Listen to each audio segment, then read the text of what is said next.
Amém, graças a Deus. Eu quero cumprimentar a todos com a paz do Senhor e Salvador Jesus Cristo. Estamos dando início ao nosso primeiro trimestre de 2022. Na oportunidade, a gente vai estar estudando a palavra de Deus, tendo como base aqui a nossa lição de adolescente, a nossa lição de adolescente. Louvado seja Deus, que traz aqui um assunto fundamental para nossas vidas, a história da salvação. O tema principal aqui da nossa lição durante esses próximos 3 meses, janeiro, fevereiro e março. Então sejam muito bem-vindos à nossa videoaula da nossa escola dominical, que acontece aí nas manhãs de sábado, nas noites de segunda-feira, alternadamente, para que a gente possa interagir melhor com nossos adolescentes, e também aprender um pouco mais da palavra de Deus. Então, sejam muito bem-vindos, estaremos discorrendo a respeito desse assunto. O assunto de hoje é criados à imagem de Deus. Temos a nossa leitura bíblica em Gênesis 1:26, onde o Senhor diz: façamos o homem conforme a nossa imagem e semelhança. Vamos entender como e o que significa ser feito à imagem e semelhança de Deus.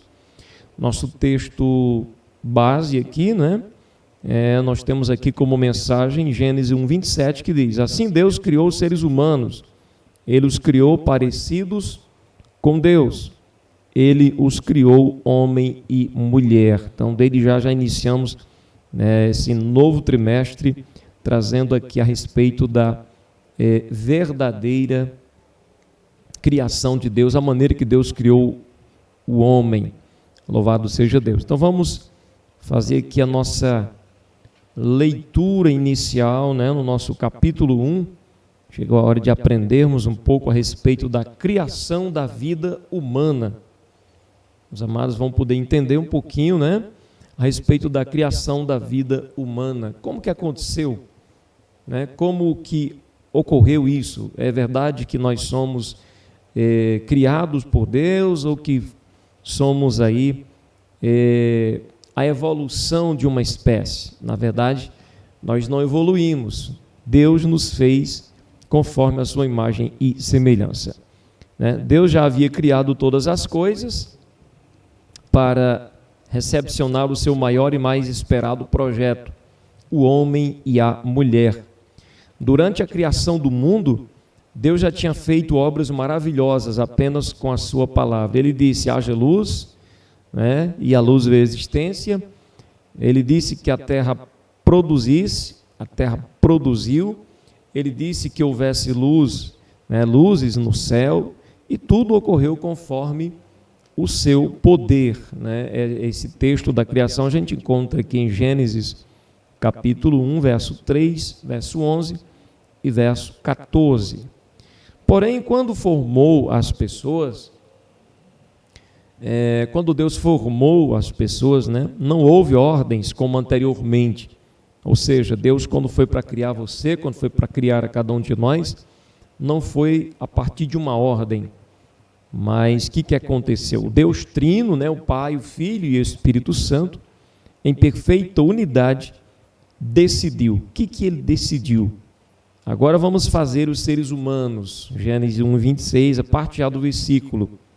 Assim Ele nos formou, como a coroa da criação. E a Bíblia é clara na sequência do texto ao dizer que Deus, quando nos criou, quando nos deu ali o fôlego de vida, Ele disse: cresça, se multiplique, encha a terra e domine sobre tudo. Deus entregou todas as coisas para que nós pudéssemos dominar, para que nós pudéssemos cuidar, para que nós pudéssemos administrar. Assim, aconteceu a origem da vida, enquanto que a origem da vida para muitos é tida como um mistério. Mas nós sabemos que ela começou através da ação poderosa do nosso Deus. A origem da vida não é um mistério, pelo contrário, ela começou através da ação poderosa do nosso Deus Todo-Poderoso. Segundo tópico, a imagem de Deus no ser humano. Vamos entender um pouquinho como que é isso, como que Deus nos fez sua imagem e semelhança. A primeira compreensão que você deve ter é que a semelhança de Deus impressa no homem não é uma característica física. Nós temos que entender, quando a Bíblia fala de que Deus nos fez sua imagem e semelhança, não é que Ele nos formou dessa maneira que nós somos hoje, e que Ele é assim, com os braços como nós temos, cabelos na cabeça assim como nós temos, o formato do corpo físico que nós temos, não é nesse sentido. Ou seja, os elementos presentes na existência da humanidade, que aludem à imagem de Deus, são espirituais, psíquicos e morais. Mas o que isso quer dizer? Bom, no início, antes do pecado, o ser humano era plenamente santo e justo. Como um reflexo no espelho do seu Criador. O homem era perfeito. A Bíblia diz isso em Eclesiastes, que no princípio Deus criou o homem reto, mas ele que se meteu em muitas astúcias. Mas Deus fez perfeitinho, bacana, bonito, lindo.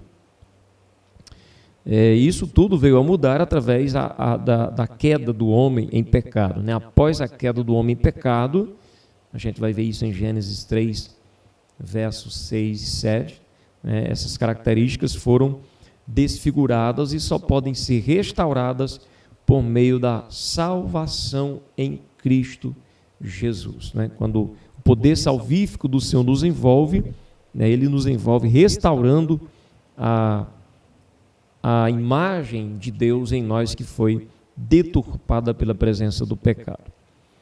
Entretanto, há outras características nos seres humanos que permaneceram após a queda e que também representam a imagem de Deus.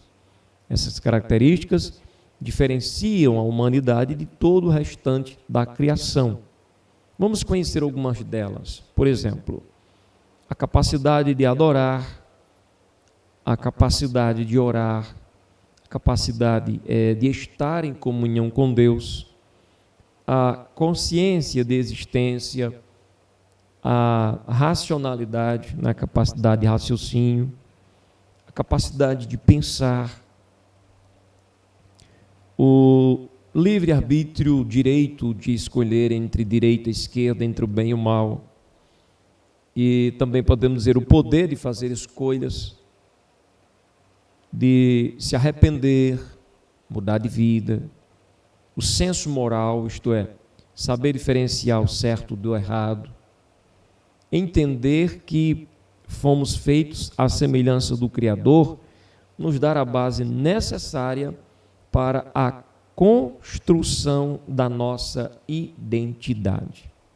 É assim que o Senhor quer que você se veja e entenda o seu grande valor que Ele te deu e deixou impresso na sua pessoa, mesmo após você cair em pecado. O que nós temos aqui no tópico 3?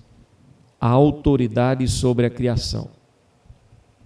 A imagem de Deus no ser humano também se expressa na autoridade recebida sobre a criação. No início era assim, não importava quão ferozes e fortes ou sagazes os animais fossem, Adão e Eva teriam domínio sobre eles. Hoje, a humanidade continua tendo autoridade sobre o planeta, a fauna e a flora. Entretanto, é preciso que se compreenda que o Senhor delegou autoridade para uma gestão responsável,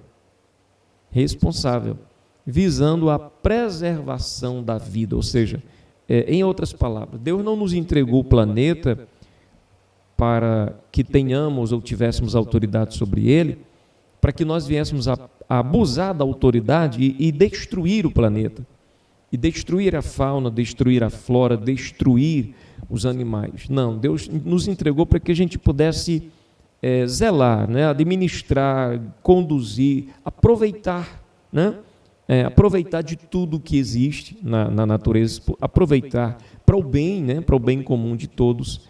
Enfim, tudo que Deus fez foi perfeito e com objetivo também perfeito. Nosso capítulo 2 da lição de adolescente diz assim: a bênção e os propósitos de Deus. Deus, após concluir toda a sua obra criadora, derramou bênçãos sobre os seres vivos que estavam interligados com seus propósitos para a humanidade. E vejamos, Deus não nos criou e nos soltou aí ao léu, não. Deus nos criou e concedeu-nos algumas capacidades. Por exemplo, Adão e Eva, logo de início, recebeu a capacidade de frutificar, capacidade de frutificação. Adão e Eva receberam a bênção da fertilidade. Eles agora poderiam, por exemplo, gerar filhos, né? Quando o Senhor manda que eles crescerem e se multiplicarem. É importante destacar que essa bênção também foi liberada sobre os animais e plantas, que também foram criados com potencial para frutificar e serem abençoados para este fim ou para esta finalidade. A multiplicação. A segunda determinação de Deus ao primeiro casal foi a multiplicação. Ou seja, a bênção da frutificação não deveria ser interrompida nas gerações seguintes, para que eles tivessem muitos descendentes. Hoje, existe no planeta mais de 7 bilhões de pessoas. Apesar da violência dos homens, das inúmeras guerras e pestes que assolaram a humanidade em todos os séculos. Isso comprova que a bênção do Senhor manteve os homens e mulheres se multiplicando sobre a terra desde o princípio dos tempos. O povoamento da terra. Com a multiplicação das pessoas, o Senhor anelava que elas povoassem a terra de forma a disseminar a espécie humana em todos os lugares, ambientes e climas distintos. Por isso, Deus os abençoou, dizendo: tenham muitos e muitos filhos, espalhem-se por toda a terra e a dominem, e tenham poder sobre os peixes do mar, sobre as aves que voam no ar e sobre os animais que se arrastam pelo chão. Vemos Deus ordenando a multiplicação, o povoamento da terra, mas o mal afetou isso de tal maneira, através da queda, né, do pecado entrando no mundo, que as pessoas não querem mais ter filhos. Muitos casais estão casando-se ou juntando-se e na mente deles não vamos ter filhos. Aí a pergunta que vem é: se os atuais seres vivos, humanos, não se multiplicarem, não produzirem filhos, então como manteremos a espécie a longo prazo? Como, por exemplo, daqui a 100 anos estarão as nações? Com certeza todas envelhecidas e impossibilitadas de continuar, não é verdade? Terceiro capítulo. Você sabia que a família é uma criação de Deus? A família não é uma invencionice humana, portanto, não pode ser construída da forma que o homem pensa. Porque o pensamento do homem, muitas vezes, hoje em dia, devido à entrada do pecado no mundo, é um pensamento tortuoso. Muito tortuoso mesmo. Veja que existem pessoas humanas querendo, acha que tem direito de ter um relacionamento com ser de outra espécie, como, por exemplo, com animais, o que a palavra de Deus proíbe veementemente, tanto pelo fato de não ser um ser da mesma espécie, não cumprir o propósito de Deus da multiplicação, como por outros fatores que não combinam. Deus não fez assim, é verdade? Para o homem Deus fez a mulher, e para a mulher Deus fez o homem, e no Senhor um depende do outro. Então nós temos aqui o que Deus fez. Logo no início, no nosso tópico primeiro, fala sobre a proteção contra a solidão, que nós vemos como e por que o Senhor criou a família. logo no início, Deus viu que não era bom que Adão estivesse sozinho. A solidão não faz bem para ninguém. O ser humano precisa se relacionar e, por isso, Deus criou a companheira perfeita para Adão. A mulher é a companheira perfeita para o homem. Podemos imaginar a surpresa que foi para ele, né, encontrá-la no jardim, né, quando Deus ali faz Adão cair num pesado sono, tira a sua costela ali, faz dela, né, cria através dela uma mulher, um ser da sua mesma espécie, um ser do seu mesmo modo, do mesmo formato, né? E aí de repente Adão se depara com aquele ser, porque até então Adão só tinha visto animais irracionais de diversas espécies, mas alguém semelhante a ele, que pudesse unir a ele, não tinha, não existia. Imagina a surpresa que foi para o Adão. E ela veio, né, para ser uma ajudadora, está lá em Gênesis 2, versículo 18. Junto a Adão, ela iria cumprir um grande propósito divino, a formação da família. Entenda, você que tem família, você que tem esposa, Deus, através de vocês dois, estão cumprindo um propósito. O amado adolescente, a amada adolescente que ouve, né, esta lição agora, através de você, futuramente, Deus quer cumprir um propósito, o propósito de formar uma família, né, para que haja essa interação entre seres da mesma espécie e também para que se prolongue a espécie, né, a existência da espécie humana sobre a face da Terra. A primeira família, Adão e Eva e seus filhos formaram a primeira família humana. E nesse relato bíblico há um grande ensinamento. O fato de Eva ter sido criada a partir de Adão constitui um dos princípios essenciais do casamento, em que o homem deverá deixar seu pai, sua mãe e se unir à sua mulher, para assim ambos serem uma só carne.